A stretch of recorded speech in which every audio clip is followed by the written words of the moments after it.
Mathieu Cassel, bonjour. Merci de nous avoir rejoints sur le plateau TV de Silicon pour aborder ensemble la sécurité. Le titre de votre intervention, c'est Apple est-il toujours gage de sécurité? Donc c'est une question à laquelle on espère pouvoir répondre en 15 minutes. Et je vous propose qu'on sonde tout de suite nos internautes sur ce sujet. Pensez-vous que la plateforme Apple soit suffisamment sécurisée? Et la réponse est très simple, c'est binaire, c'est soit oui, soit non. On vous laisse un petit peu plus d'une minute trente pour répondre. Mathieu, en attendant, je vais essayer de vous présenter succinctement. Vous êtes diplômé du CELSA et de l'école des mines, d'Alès également. D'abord, vous avez exercé donc le métier de consultant indépendant en communication digitale. Puis vous avez rejoint Microsoft en 2010 pour vous occuper de marketing Azure, donc du cloud computing, avant de notamment travailler pour le groupe Total, puis chez AXA comme product owner, c'est-à-dire que vous occupiez là justement des utilisateurs de l'environnement Macintosh, des MacBooks, donc des choix Apple dans l'entreprise. Depuis 2019, vous êtes ingénieur système chez l'éditeur Jamf. Donc, est-ce que vous pouvez nous préciser vos missions chez cet éditeur, s'il vous plaît? Tout à fait. Et donc déjà, bonjour et merci de nous accueillir sur ce magnifique plateau. Donc notre mission chez Jamf, c'est d'aider les organisations à réussir avec Apple. Donc on gère l'ensemble des appareils, des flottes Apple des entreprises, que ce soit des iPhones, des iPads, des Mac et même des Apple TV, on en a aussi. Et donc moi, ma mission, c'est d'accompagner les RSSI, les CISO et également les DSI à intégrer au mieux et les sécuriser au mieux les appareils et les flottes Apple. On voit des objets connectés aussi dans l'environnement professionnel de plus en plus. De plus en plus, on voit des Apple Watch, des iPhones qui permettent de déverrouiller des Mac, et on a également des AirPods qui sont parfois donnés à des employés. Donc c'est des appareils assez intimes qu'on va retrouver et qu'on retrouve de plus en plus dans les entreprises. On peut imaginer qu'un appareil qui va déverrouiller un autre appareil peut intéresser potentiellement des attaquants. C'est une très bonne remarque, effectivement. Une Apple Watch peut déverrouiller un Mac. Une Apple Watch peut aussi recevoir des emails potentiellement de l'entreprise, des données de l'entreprise. Et puis une Apple Watch, c'est aussi très intime puisqu'on peut avoir des données de santé des employés qui peuvent potentiellement intéresser les attaquants. Donc ces appareils sont aussi à protéger. Alors, les internautes peuvent continuer à répondre. On verra leurs résultats dans quelques instants. Je vais vous poser la première question. Qu'est-ce qui provoque finalement une exigence spécifique de sécurité dans l'environnement Apple? Alors j'ai une bonne et une mauvaise nouvelle. La bonne nouvelle avec laquelle je viens aujourd'hui, c'est que de plus en plus d'entreprises font le choix des appareils Apple. On a aujourd'hui plus de la moitié du CAC 40 qui utilise nos solutions Jamf et sûrement l'ensemble du CAC 40 aujourd'hui qui a des appareils Apple, que ce soit des iPhones, des iPads, des Mac. Et puis également un gros changement majeur sur ces 2-3 dernières années, c'est qu'auparavant les appareils Apple étaient plutôt offerts à des DSI, à des décideurs, des VIP, également des directions de marketing, communication. Et aujourd'hui, on retrouve ces appareils dans d'autres populations métiers, des commerciaux, tout un chacun qui souhaite utiliser les appareils. Et puis, on a certaines organisations, je pense par exemple à Foncia, qui a fait le choix de ne déployer que des appareils Apple dans son organisation. Donc ça, c'est des vrais changements profonds. Et la mauvaise nouvelle. Un critère pour attirer des jeunes talents, dit-on? Absolument. Certaines organisations font le choix des appareils Apple pour attirer les jeunes talents. Aujourd'hui, si on demande à un employé s'il choisit entre un Mac et un PC, 3 employés sur 4 vont choisir le Mac. C'est le cas par exemple chez IBM qui a déployé plus de 180 000 Mac à travers le monde pour tous ses employés et qui attire et continue d'attirer des talents avec ce choix.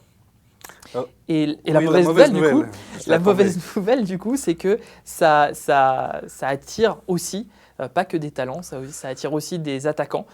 Et l'année 2020, l'année 2021 également, sont des années records sur les attaques. On a vu plusieurs attaques d'envergure, et notamment le malware Pegasus, dont on parlera sûrement un petit peu plus tard, qui a ciblé des décideurs, des entreprises, également des journalistes.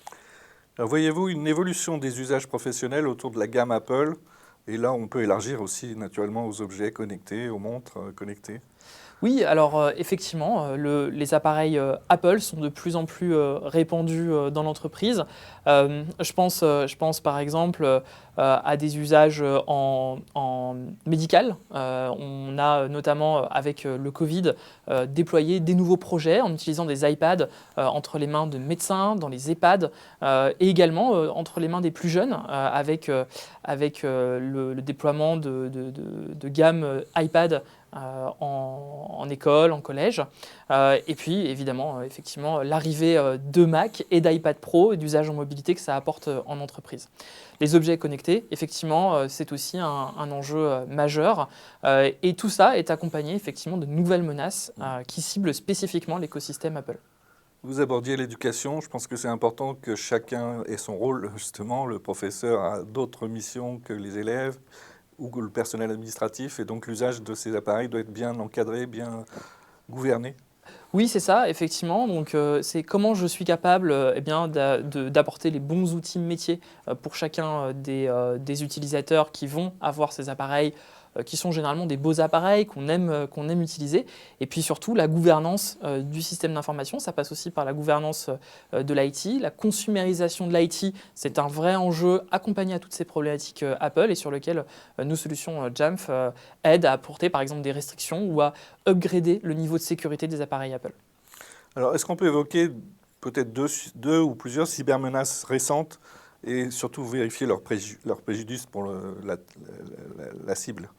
Voilà, alors effectivement, donc, deux cyber-menaces qu'on a vues arriver en 2021. Donc, la première, c'est celle qu'on présente sur notre blog, qui est le spyware Pegasus. Donc Pegasus qui a ciblé des politiques, des journalistes, parfois même jusqu'au plus haut niveau de l'État. Alors Pegasus, c'était assez intéressant comme menace, puisque en fait, ce malware, c'était un malware ce qu'on appelle zéro clic. Zero day. C'est-à-dire qu'il était complètement inconnu des radars. Apple a un peu patché en urgence iOS puisqu'il ciblait spécifiquement les iPhones et il utilisait le protocole iMessage et Core Telephony pour infecter les iPhones et aller ensuite retirer de très nombreuses informations, messages, photos et tout email qui pouvait être utilisé pour espionner des utilisateurs. Concrètement, l'utilisateur reçoit un message mais qui est infecté avec un lien... Voilà, l'utilisateur ne se rend même pas compte tout. de quoi que ce soit. Le message est complètement vide. Il reçoit un message vide qui disparaît quasiment aussitôt. Et donc, concrètement, l'utilisateur ne se rend même pas compte qu'il est espionné. C'est même pas la faute d'avoir cliqué trop vite sur... C'est très pernicieux comme malware et c'est pour ça qu'il était extrêmement dangereux. Il était développé par une entreprise qui s'appelle NSO Group, contre laquelle Apple a notamment porté plainte. Et la deuxième menace, il s'agit de Schleier Malware qui, lui, va plutôt cibler spécifiquement les Mac et notamment va permettre de contourner les protections fondamentales du système. Donc là, vous allez télécharger un logiciel qui semble tout à fait légitime et ce logiciel va ensuite contourner toutes les protections du système, va s'exécuter, va se rendre persistant, c'est-à-dire qu'il va redémarrer à chaque démarrage du Mac. Et donc ça, c'est aussi un malware contre lequel on a dû lutter cette année. Alors j'imagine que vous faites des études sur les données ciblées en priorité chez les personnes attaquées. Tout à fait. Donc, on a publié cette année une étude à la rentrée qui est le rapport annuel sur le phishing. Ce qu'on a constaté aujourd'hui, c'est que, bien sûr, les données qui sont les plus recherchées par les attaquants sont d'abord, bien sûr, des données qui concernent nos comptes, nos accès, des mots de passe, des accès à nos boîtes de messagerie professionnelles. Et puis, souvent, donc, bien sûr, une des bonnes pratiques, c'est de ne pas utiliser le même mot de passe entre ses comptes personnels et ses comptes professionnels, de ne pas réutiliser à chaque fois le même mot de passe et de l'incrémenter. Et puis aussi des données personnelles, comme par exemple le numéro de téléphone ou l'adresse, pour faire des attaques par ingénierie sociale. Alors, le portefeuille de produits Apple a évolué récemment avec des processeurs conçus par Apple, mais aussi avec des puces de biométrie. Ces nouveaux équipements, est-ce qu'ils améliorent la protection de l'environnement macOS ? Alors, c'est un excellent point parce qu'effectivement, il y a maintenant un an, Apple a abordé sa transition vers les puces dites M1, Apple Silicon. Cette année, Apple a continué à enrichir sa gamme avec des nouveaux MacBook Pro équipés de nouvelles puces M1 Pro, M1 Max, qui ont des mécanismes de sécurité évolués, comme la Secure Enclave par exemple. Et c'est vrai que les puces M1 Pro, M1 Max ciblent des populations très particulières en entreprise, comme par exemple des data scientists ou des personnes qui vont faire du montage vidéo ou de la manipulation d'images assez lourde. Et donc, potentiellement, c'est aussi un risque sur la sécurité qu'il faut protéger comme l'ensemble de la gamme de l'écosystème Apple, de la même manière que effectivement, les objets connectés qu'on a évoqués tout à l'heure. Comment permettez-vous à l'entreprise d'imposer ses propres règles de sécurité sur l'environnement Apple? Alors là, en l'occurrence, Jamf offre une gamme de solutions qui est assez élargie. On a bien sûr Jamf Pro qui permet de gérer l'écosystème Apple au sens large, d'appliquer des restrictions. On a aussi Jamf Protect qui est une solution qui va permettre d'auditer son parc en temps réel, en plus de le protéger et de se mettre au niveau, notamment sur des standards reconnus du marché comme le CIS par exemple, afin d'offrir un audit en temps réel de son parc. Et puis, pour se prémunir contre des malwares comme Pegasus, on a récemment ajouté à notre gamme de solutions suite au rachat de Wandera par Jamf, Jamf Threat Defense, qui va aider à protéger les appareils iOS en entreprise, mais d'ailleurs pas que les appareils iOS, ça peut être aussi les Mac qui peuvent être protégés par l'écosystème Wandera. Les attaques de phishing, notamment, je crois qu'il y a un grand nombre d'attaques maintenant qui sont répertoriées. Effectivement, donc dans Wandera aujourd'hui, on référence chaque mois plus de 200 000 attaques de phishing de type Zero Day qui vont être très élaborées, qui vont singer les écrans que vous allez trouver sur Microsoft Office 365, sur Dropbox, etc. Et puis aussi, ce qu'on a constaté, c'est que le petit cadenas vert qu'on voit à côté des sites que j'ai cités, ça se fait plus. Et puis aujourd'hui, l'écrasante majorité, plus de 97% de ces sites web finalement sont aussi sécurisés et pourtant sont des attaques. Et puis on a aussi, ça c'est une grande tendance en ce moment des attaquants, on voit les plateformes Apple ne font pas exception, on va avoir des écritures en cyrillique qui vont écrire Office 365 en cyrillique et l'utilisateur peut très facilement être berné.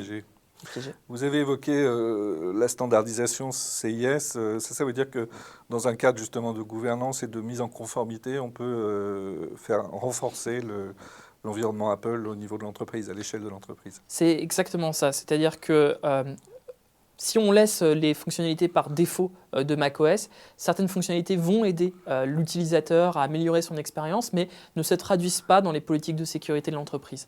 Donc pour pouvoir rendre l'appareil conforme et utilisable dans des usages d'entreprise, les RSSI vont s'intéresser aux meilleures pratiques. Et donc le CIS, effectivement, offre les meilleures pratiques et Jamf les prend en compte et aide les RSSI à gérer les appareils et les sécuriser au mieux.